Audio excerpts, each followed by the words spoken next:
Greetings, unsettled souls, and welcome to the Correct Views. CMIB Gangi, political commentary and facts here with the media speaks. Low def here, high def up there. If you're not listening live, hello live viewers. If you're not listening live, you may want to think about going to the high def, youtube.com/thecorrectviews.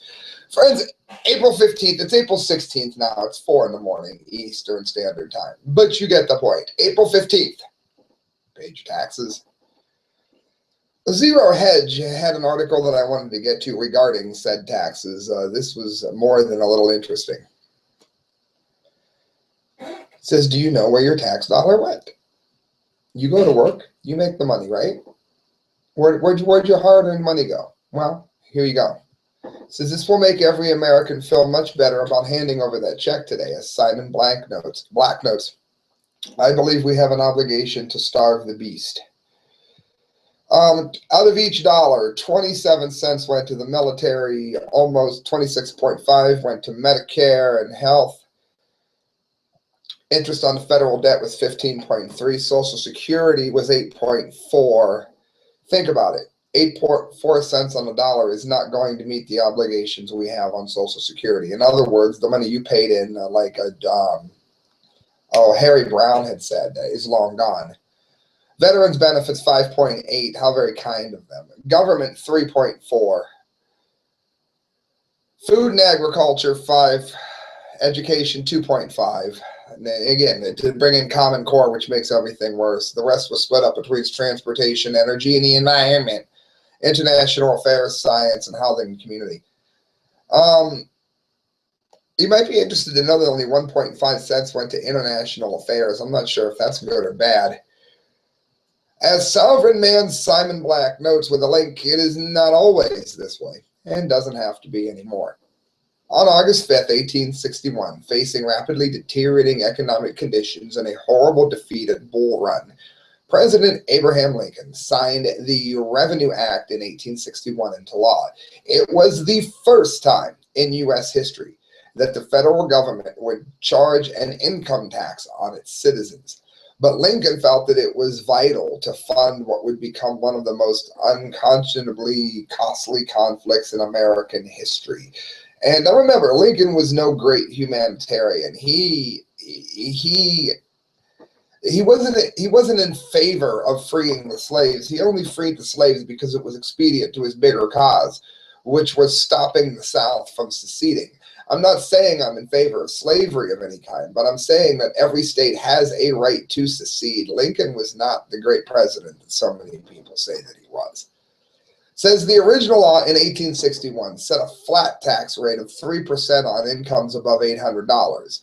How much is that today? Using gold as a benchmark, it means it's about 42.26 ounces, or roughly $50,500 in today's dollars.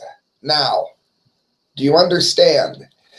You didn't used to have to pay income tax unless you made the equivalent of $50,000 a year.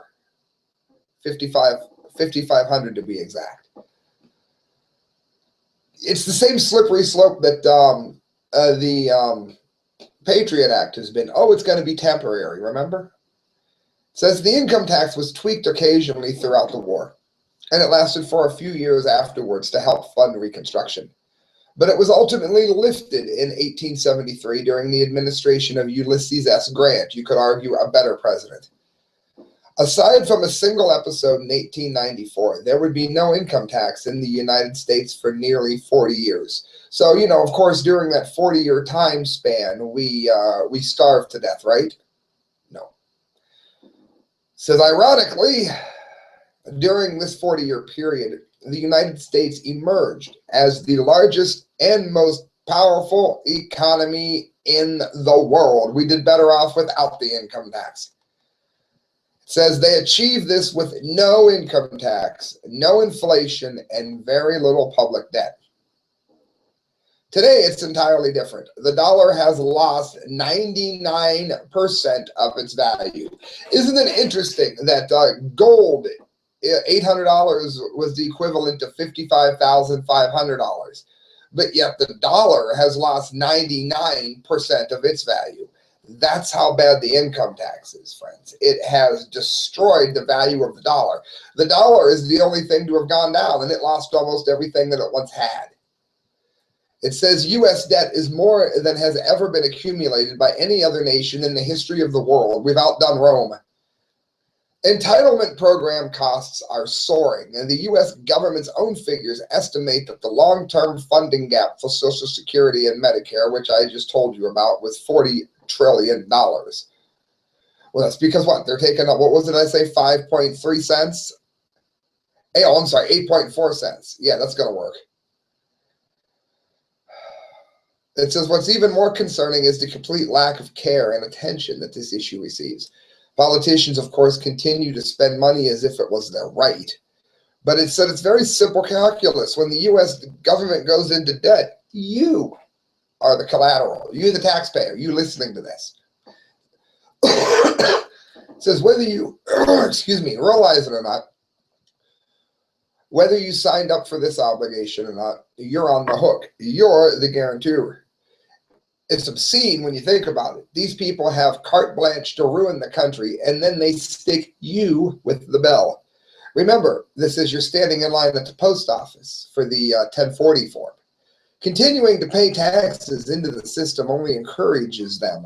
Yeah, there's an election coming up in the land of the free, it says, but what is tremendously impactful is how you can vote with your dollars. Every day you are making an election. By choosing one brand over another brand in the supermarket, or by buying an iPhone versus an Android, you are essentially voting for the better candidate. Over time, it says the good candidates who have history of providing quality products and services rise to the top. The bad candidates are starved of the resources that need to go on. It goes on that it's to starve these people out of resources that they need. Continuing to pay taxes every year only encourages them. It sends a signal that we need to support their decisions. Cutting off their resources is a far more effective strategy. So is he saying that you should not pay your taxes and go to jail? No. Listen. He says, I'm not suggesting, as a matter of fact, that anyone commit tax evasion or stop filing a tax return. This is a one-way ticket to the jailhouse. But I personally feel a moral obligation to arrange my affairs in a way which maximizes every deduction possible and to pay the absolute minimum that's required by law. There are countless options, from using tax-deferred options like IRAs or foreign corporations to even moving abroad. U.S. tax code, for example, provides a clear path for Americans to move overseas and pay no tax on the first $100,800 in foreign income that they earn. Did you know that? No, neither did I. It says you can move to Puerto Rico and pay absolutely nothing on investment income or corporate dividends, and most people don't realize how many options there are at their disposal to cut what they owe. With that in mind, it only makes the obvious financial sense, but it's one of the best weapons that anyone can use to fight back. I also found out when I went to the Bahamas that it doesn't cost any more to live in the Bahamas than it does here. Rent's about comparable. But do you know they don't have an income tax? That's why Chuck Norris and Michael Jordan and everybody else has these homes down there.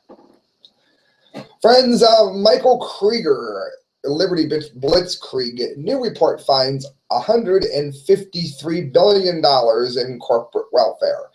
Majority of taxpayer-funded public assistance goes to people who are employed. Don't zone out. What does that mean? Let me explain this to you real quick.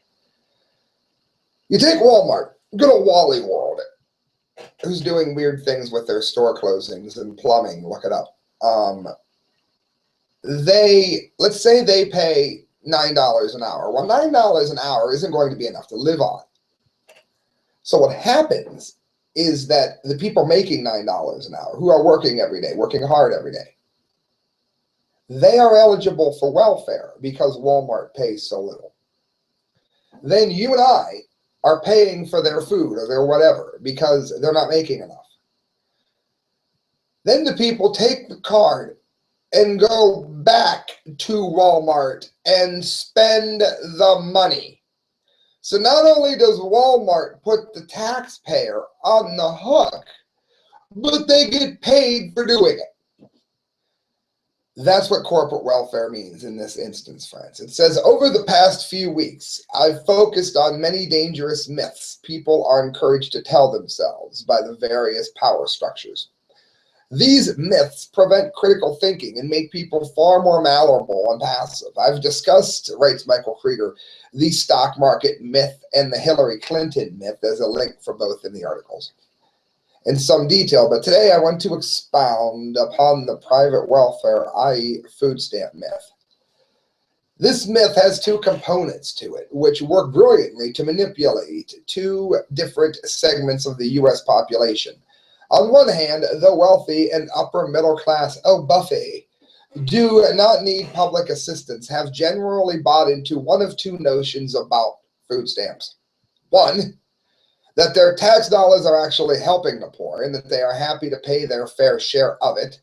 Or, two, that those on public assistance are intellectually and professionally inferior to themselves and that these people are just lazy deadbeats who should get off the couch. So which one is right? Listen to this. Interestingly, neither of these perspectives are accurate. It says they serve the corporate state perfectly, however. The reason is that by dividing the affluent classes into the false means, they never actually see the issue for what it really is. At the same time, public assistance is actually padding corporate margins at the expense of society. That'd be you and I. Says I've discussed this a couple of years ago in the past. It's McDonald's math. You can't survive working for us. And there's some excerpts in it. Let me just say real quick. The divide and conquer is a very useful strategy. It's how they keep the blacks and whites mad at each other. It's how they keep the rich and poor mad at each other. When the facts prove the opposite, especially in this instance of food stamps. When I was younger, my wife at the time had Crohn's disease, and she was eligible for food stamps and that because she wasn't able to work. I was driving taxi for a bastard named Fred Nero at Yellow Cab, the cheapest man that ever lived. And there wasn't enough money coming in no matter how much I worked. And my wife was actually the one who was on it. But I can tell you just from knowing people, and I'm on no assistance at all now, thank God. I could tell you from knowing people that this is the norm. It's not normally people just sitting home playing video games. It says the key point I want to hammer into people is that food stamps are corporate welfare, that is free money for the rich. They actually are not welfare for the workers themselves, that would be the poor, who undoubtedly don't have wonderful lives. What ends up happening is that because the government comes in and supplements egregiously low wages with benefits like food stamps, the companies don't have to pay a living wage. They can keep more of the money for themselves. So in effect, your tax money is being used to support corporate margins, that is corporate riches. Even better, many of these folks who get the food stamp benefits then turn around and spend them at the very companies which refuse to pay them decent wages to begin with. So who benefits? The CEOs and the shareholders. Who loses? Society. So don't give me this BS that the bottom line with the shareholders is where your obligation is. That is not true if you are bringing down the betterment of all of society by paying such poor wages that people have to rely on the government to eat. Guess what would happen if these companies failed to pay high enough wages and food stamps didn't exist? There would be massive employee organizing, and ultimately the companies would have to change tack. This, of course, doesn't happen when the taxpayer makes up the difference, and that is exactly what they want to happen. So people that want to get rid of food stamps are not people that are insensitive. They are people that know that this will change the structure of corporate America and prevent them from stealing money from the taxpayer in the way that I just laid out to you. It says, so as discussed, public assistance is actually padding corporate profits. Just look at the stock market, while doing very little to improve the lives of tens of millions of people who receive them. And it talks about a woman named Nicole Beth Wallenbrock, has a PhD in French literature.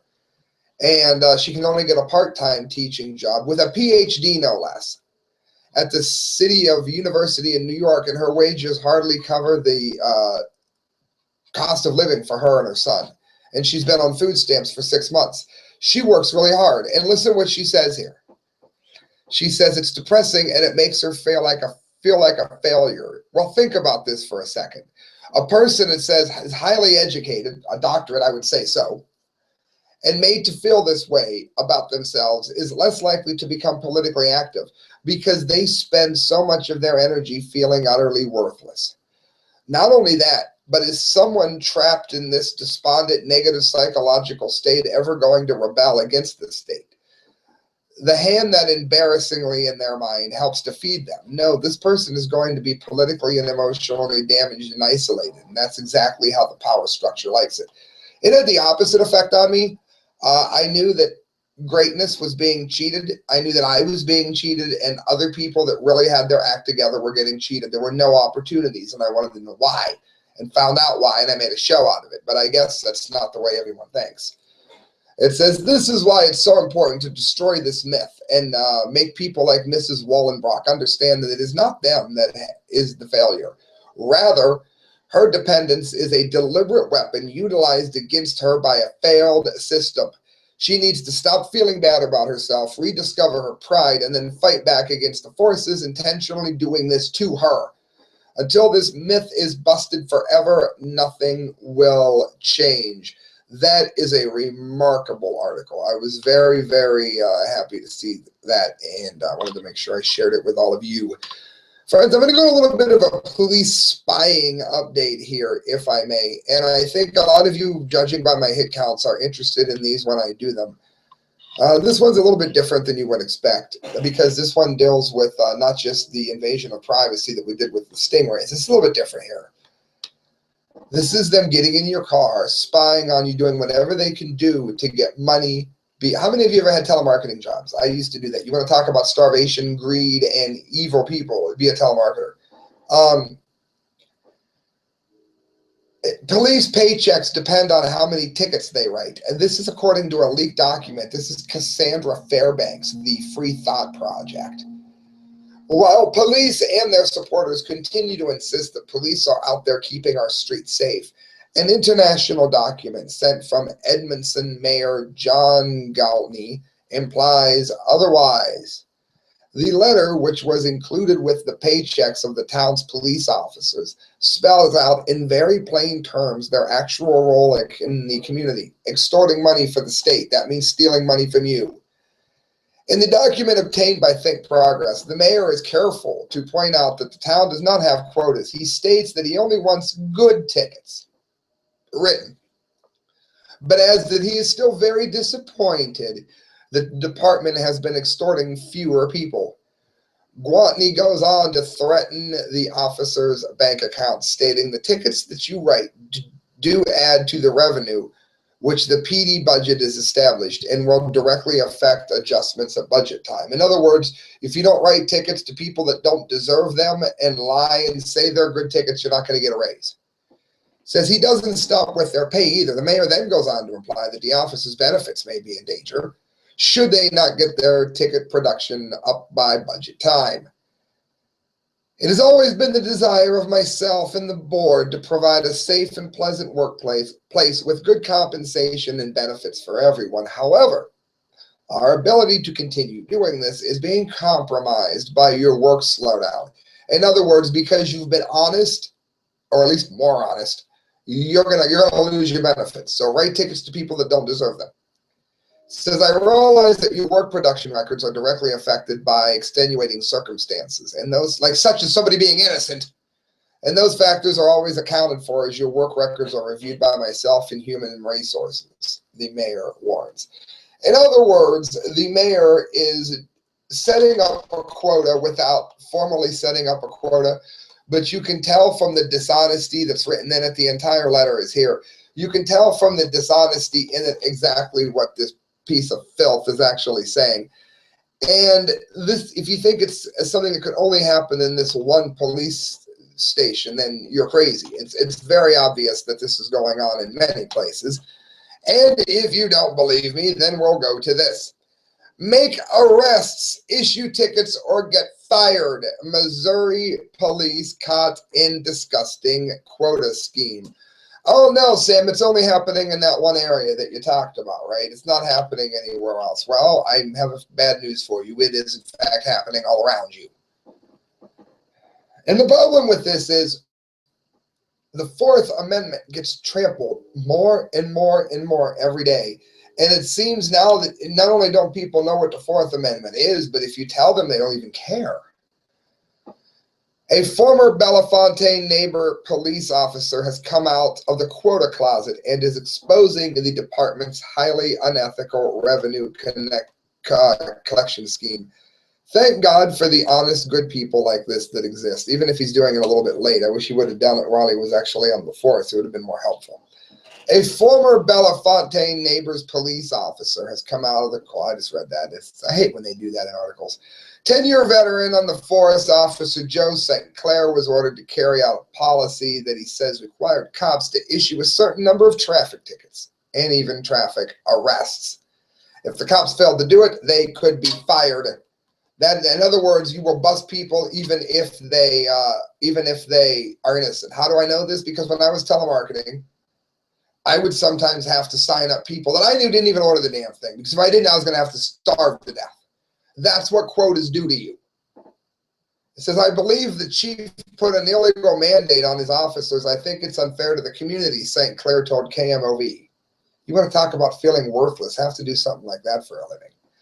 A report conducted by KMOV with the help of St. Clair exposed the downright insane requirements for Bellefontaine neighbor cops. According to the report, the mandate was put in writing. It requires officers to make a specific number of self-initiated activities each month. Even if they haven't seen anybody doing anything wrong, harass people for nothing, make sure you hit the number. St. Clair gave News 4 Investigates copies of spreadsheets used by the Bellefontaine Neighbors Police Department to track those activities. It identifies 7 different activities that officers are required to do. These include writing ordinance violations, traffic arrests, uniform traffic tickets, parking violations, and traffic warnings, even if, that simply isn't happening. If nobody did anything, you better make up that they did something to hit your quota. Welcome to America. St. Clair had to do 50 of them every month. The spreadsheet shows that traffic arrests represented up to 15% of the required activities. What if 15% of the people that you see on the road aren't doing anything wrong? Arrest them anyway.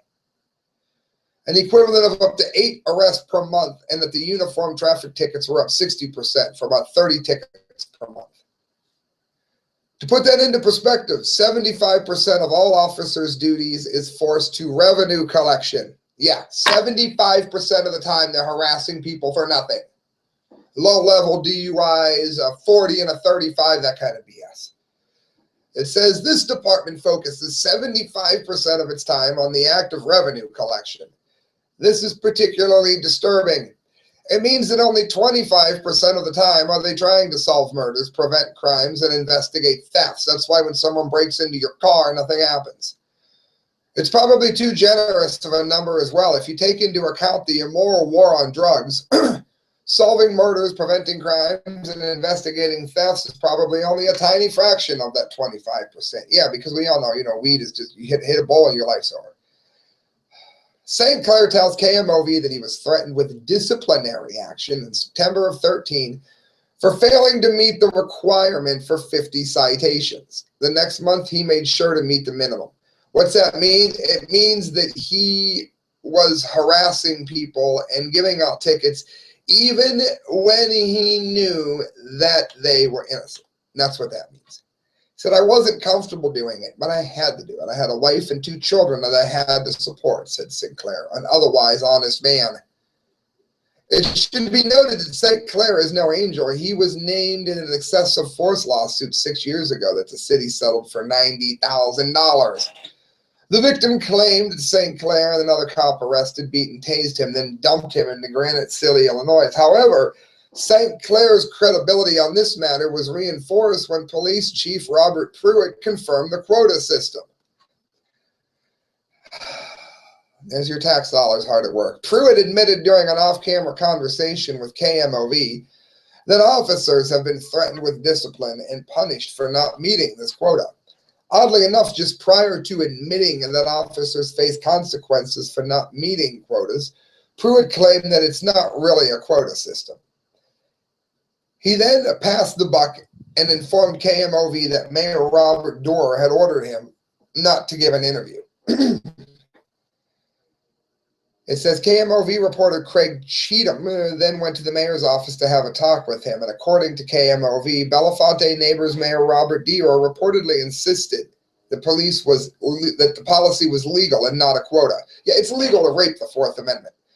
He insisted the policy was needed because officers had been lazy and weren't doing enough to protect the community. He claimed the policy was his idea. Yeah, protect the community from crimes that are not being committed. That's genius. Says it's no surprise that the mayor is behind the quota system. After all, he is likely one of the principal benefactors. In other words, he's going to get the money. The judges and prosecutors probably have their hand in the extortion cookie jar as well. In typical statist fashion, the mayor then told Cheatham that if Joe St. Clair is going to drag us through the mud, we're going to drag him through the mud too. Oh, what a boss hog mayor.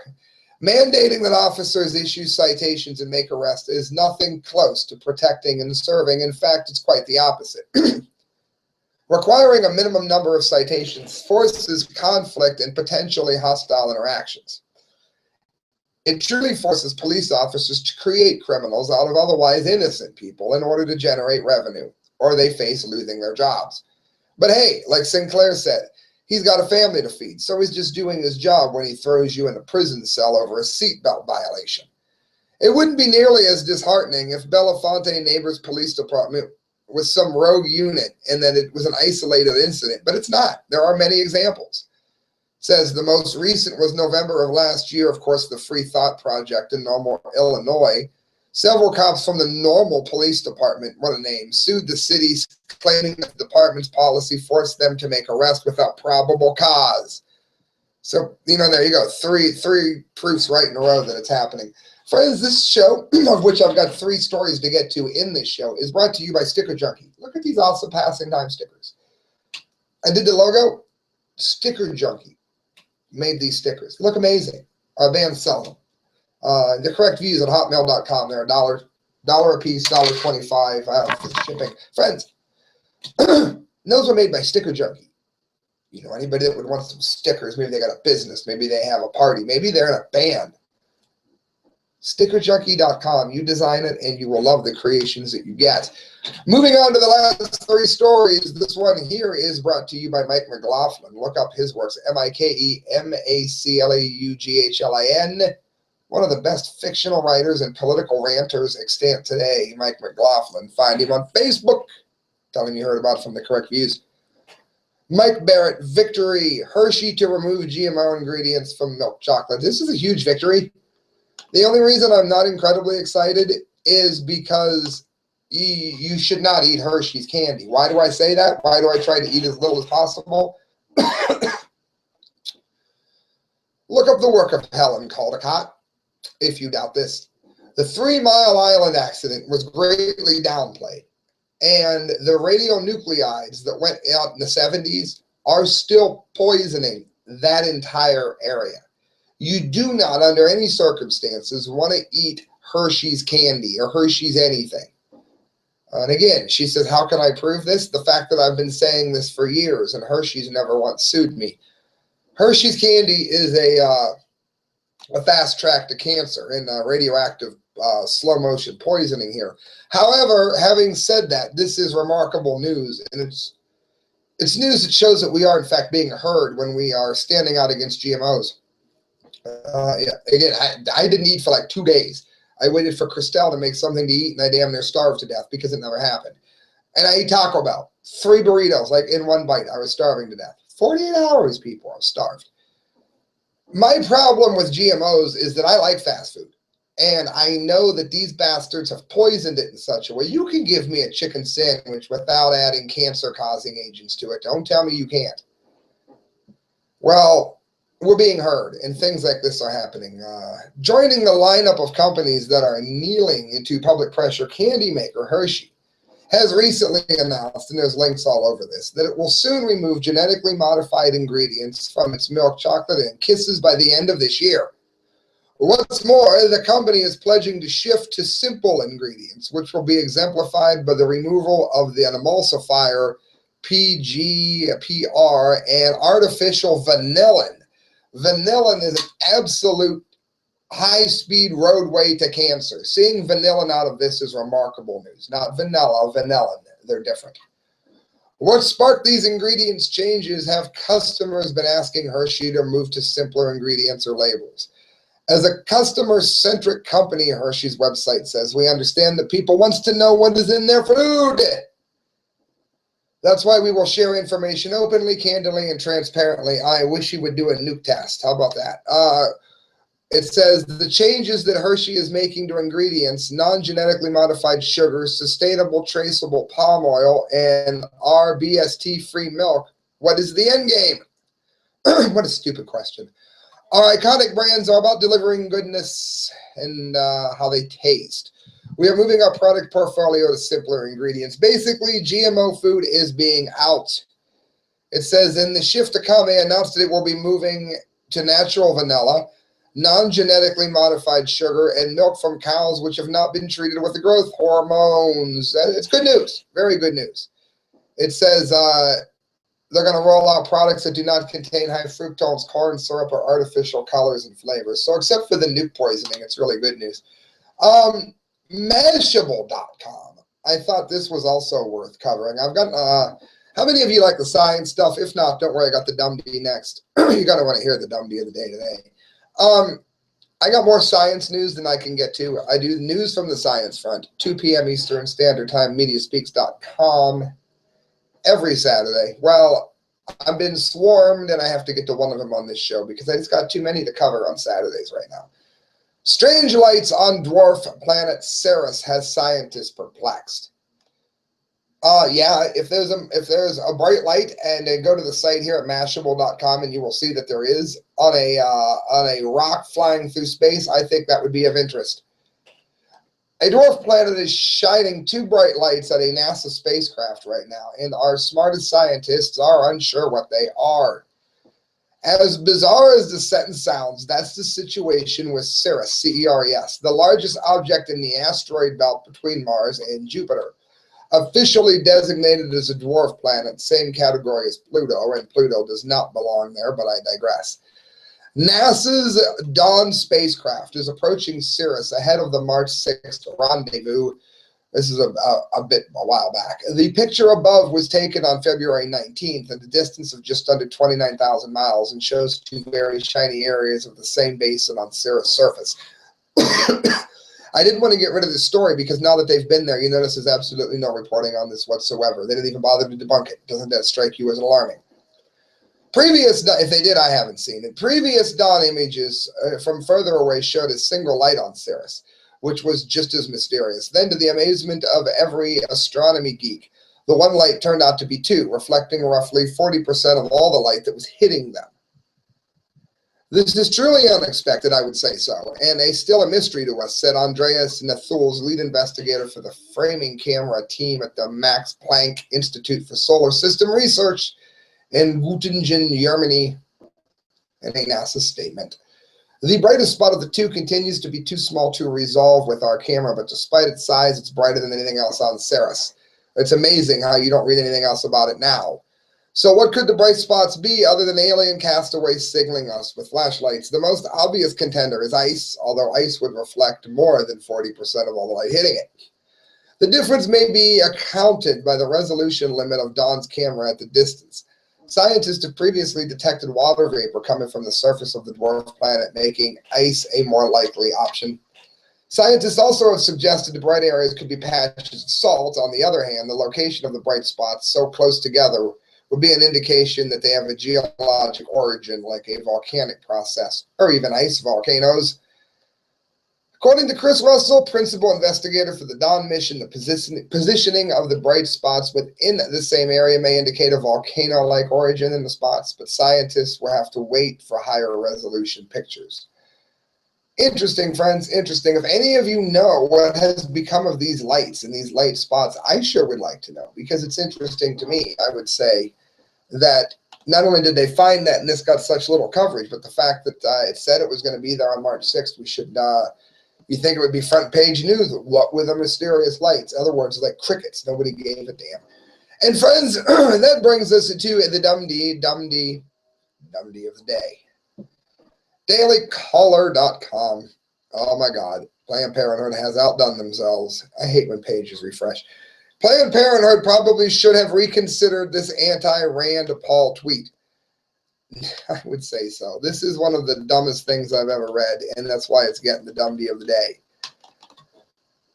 Pretty much the argument is that Rand Paul is anti-woman, and you shouldn't vote for him. He hates women. That doesn't make any sense at all. The facts, however, are even more hilarious.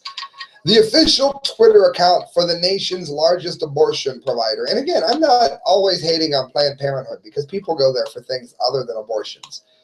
But they have a very fascist background to them.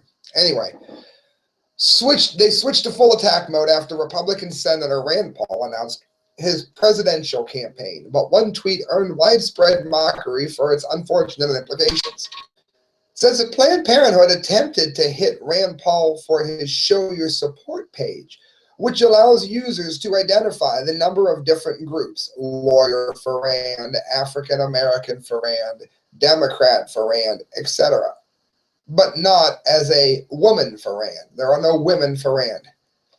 It might have a valid point if it wasn't for the awkward phrasing. Listen what these dumbasses wrote here, and you'll see exactly why it's getting the dumb D of the day. What they wrote was,